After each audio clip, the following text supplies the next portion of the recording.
Sergeant Walter's, आप please मुझे पूरी बात बताइए कि आखिर यहाँ चल क्या रहा है। हमारी यूनिट यहाँ पर ब्रिटिश एम्पायर के एक आउटपोस्ट के रूप में काम करने के लिए भेजी गई थी। यहाँ के लोकल लैंडलॉर्ड्स पहले ही हार मान चुके थे।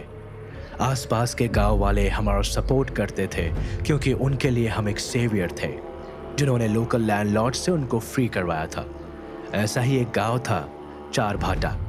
आदिवासियों का वो गांव हमें अपने ईश्वर जैसा मानता था। जिंदगी बहुत आराम से कट रही थी। हम सब इस छोटे से किले में खुश थे। कर्नल एंड्रूज और हैरी अक्सर जंगलों में शिकार करने जाया करते थे, मगर हमारी ये खुशी ज्यादा दिन नहीं टिकी और शायद इसकी शुरुआत उसी हादसे से हुई है। कौन सा हादसा? उस दिन कर्नल एंड्रूज और सार्जेंट हैरी रोज की तरह शिकार करने गए थे। Damn it, I missed it again, but I will not give up. Let it go, Hav. वैसे भी it's almost sunset. Let's go. You go, Colonel. I will follow you. Just need one more shot. Harry हमेशा से ही काफी persistent था. If he wanted something, he fought for it till the end. Colonel वापस जाने के लिए मुड़ गए और Harry decided to take one last shot for the day. Come on, just stand still. Huh? What was that? Oh no! Ah! Colonel, help me! Help me! Harry पर एक rabid wolf ने अटैक किया था। By the time Colonel reached him, Harry was severely injured. Oh no! Hav! फिर वो हार्व को छोड़कर colonel की ओर देख के गुर्राने लगा।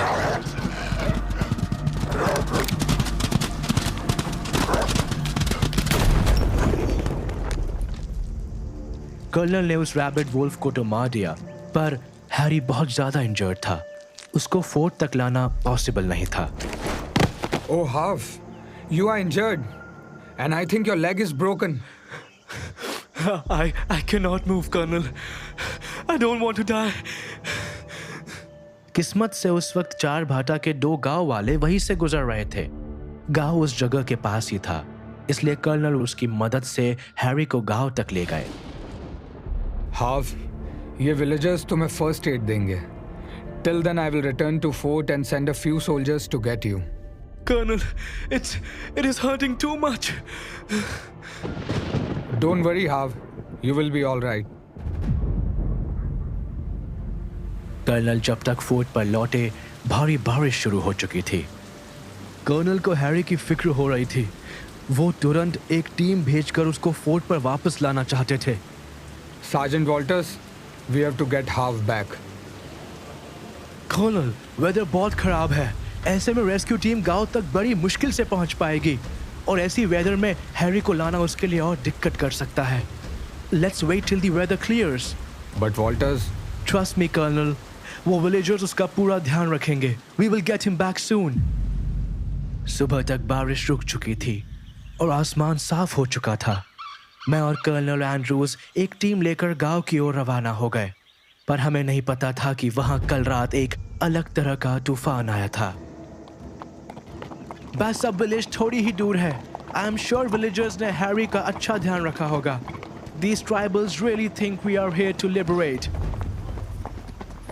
Colonel, what the hell? ये क्या है कर्नल? यहाँ हैरी! Sergeant Harry! सब लोग सार्जेंट हैरी को ढूंढो। वो सीन मैं जिंदगी भर नहीं भूल पाऊंगा। जिधर देखो डेड बॉडीज थी, torn, battered, जैसे किसी जंगली जानवर ने पूरे गांव को चीर कर रख दिया हो। Not even the children were spared. कोई भी डेड बॉडी एक पीस में नहीं थी, पर उन बॉडीज में सार्जेंट हैरी नहीं था। Harry! Harry! Colonel Harry! Harry! Oh, thank you, Jesus. तुम सेफ हो। Everyone, I found Harry. Oh God, Colonel, is he okay? Yes, he's okay. Harry, यहाँ हुआ क्या था? Who did this? It's a bloody massacre. Rebels, tribal rebels. Help me, Colonel. Colonel, rebels? In this area? ये कैसे possible है?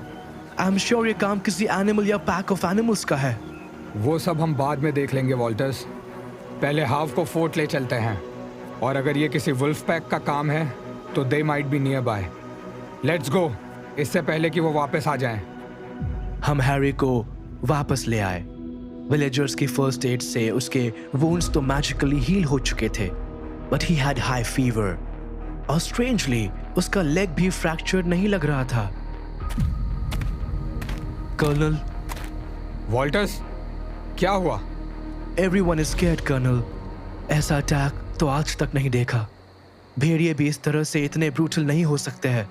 They left no one alive or in one piece. Except हाव।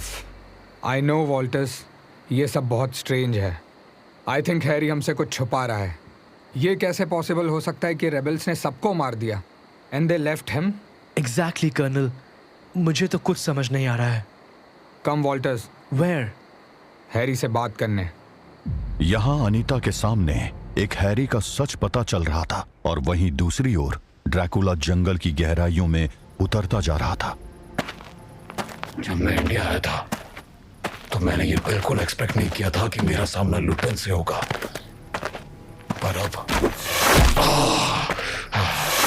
ये क्या? ये तीर कहां से आया? तीर ड्रैकुला को लगते ही उसके पूरे शरीर में जलन होने लगी, जिसे वो सहन नहीं कर पा रहा था। ये अभिमंत्रित तीर है। कौन है वहां? हिम्मत है तो सामने आओ। बहुत आतंक मचा लिया है तुमने इस जंगल में। आज तुम कितना भी जोर लगा लो, तुम्हारा अंत निश्चित है।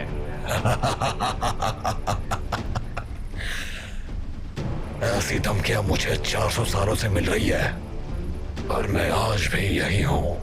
और वो धमकी देने वाले कौन है? अगर तुम जानते तो मुझे धमकी नहीं देते। बहुत घमंड है तुम्हें अपनी शक्तियों पर। इन्हीं शक्तियों के मद में चूर होकर तुमने जंगल के आदिवासियों पर अत्याचार किया है ना।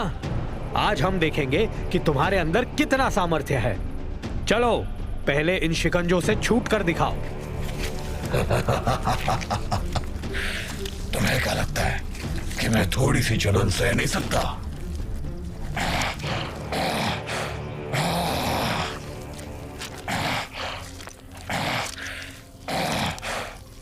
ड्रैकुला अपने शरीर से उस तीर को निकालने की पूरी कोशिश कर रहा था, लेकिन वो तीर हिल भी नहीं पा रहा था। हमने कहा था ना कि ये अभिमंत्रित तीर है। जिसकी देह में घुस जाए तो तभी निकलेगा जब उसका शरीर 2 टुकड़ों में बट जाए। बस इतनी सी बात। अब देख दो। और देखते ही देखते ड्रैकुला ने तीर की दिशा में अपने शरीर को इतनी जोर से खींचा कि उसके शरीर के 2 टुकड़े हो गए। लो, हो गए मेरे 2 टुकड़े, और अब मैं तुझे अपनी ताकत दिखाऊंगा। सराहनीय। तुमने अपनी देह को 2 भागों में विभाजित करने के बाद फिर से एक रूप प्राप्त कर लिया। तुम अत्यंत शक्तिशाली हो, इसमें कोई संदेह नहीं है, किंतु ये तो मात्र तुम्हारे कष्टों का आरंभ है।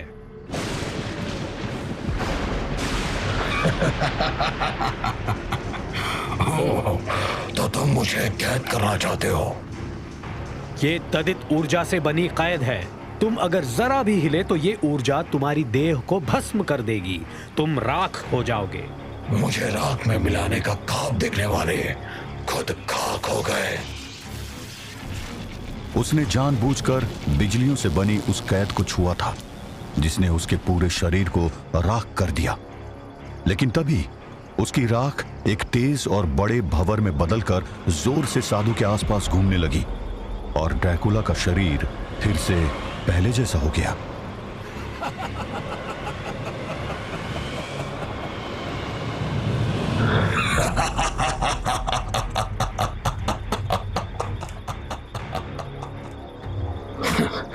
अब क्या करेगा तू?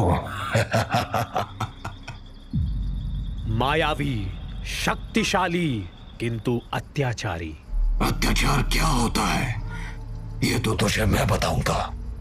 बस एक बार तेरी गर्दन मेरे हाथों में आ जाए। यह तो स्पष्ट है कि तेरे भीतर असीम शक्तियां हैं, किंतु क्या तू मानसिक रूप से भी सशक्त है? साधु के ये कहते ही ड्रैकुला के सर में अचानक ऐसा दर्द उठा जो वो सहन नहीं कर पा रहा था।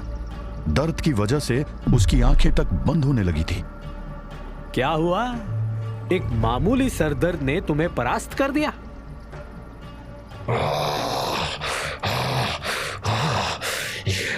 ये तो कैसे कर रहा है? ये मानस प्रहार है। हम इस समय तुम्हारे मस्तिष्क के भीतर हैं। तुम्हारे मस्तिष्क में दबे हुए हर दर्द को एक एक करके पुनः जागृत कर रहे हैं। जो तुम महसूस कर रहे हो वो तुम्हारा वो दर्द है जिसे तुम दबा कर रहते हो। धीरे धीरे इस दर्द की सीमा इतनी बढ़ जाएगी कि तुम्हारा मस्तिष्क कार्य करना बंद कर देगा और तुम पूर्ण रूप से निष्क्रिय हो जाओगे। मैं तुझे नहीं छोड़ूंगा। एक अनजान हमलावर ने ड्रैकुला को घुटनों पर ला दिया था। उधर इस सबसे अनजान अनीता सार्जेंट वॉल्टर्स की कहानी सुन रही थी। कम वॉल्टर्स, Where? हैरी से बात करने। Harry, sergeant Harry, how are you sleeping? I think वो सो रहा है कर्नल। हाउ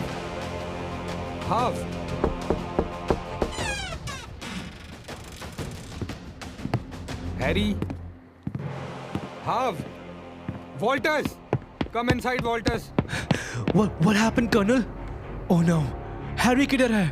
नो आइडिया, पर रूम का सब सामान इधर उधर है। लिसन, सर्च फॉर हैरी, पर किसी को कुछ मत बोलना। यूनिट में ऑलरेडी बहुत सारे रूमर्स चल रहे हैं। Okay colonel. मैंने और कर्नल ने बहुत ढूंढा पर हैरी कहीं नहीं मिला। कर्नल ने सबको यही बोला कि हैरी बीमार है और उसके रूम के आसपास भी लोगों को जाने को मना कर दिया। चारभाटा विलेज में क्या हुआ वो हैरी की स्टेटमेंट के बेसिस पे डिफाइन कर दिया गया।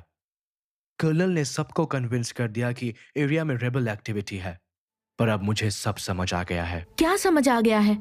यही कि चारभाटा विलेज को बर्बाद करने वाला कौन है, पिछले कुछ दिनों में ट्राइबल सेटलमेंट्स को तबाह करने वाला कौन है, कर्नल एंड्रूज का बुरी तरह मर्डर करने वाला कौन है। मैं पहचान गया हूं उस दुश्मन को। वो दरिंदा और कोई नहीं, हैरी है, सार्जेंट हैरी। What?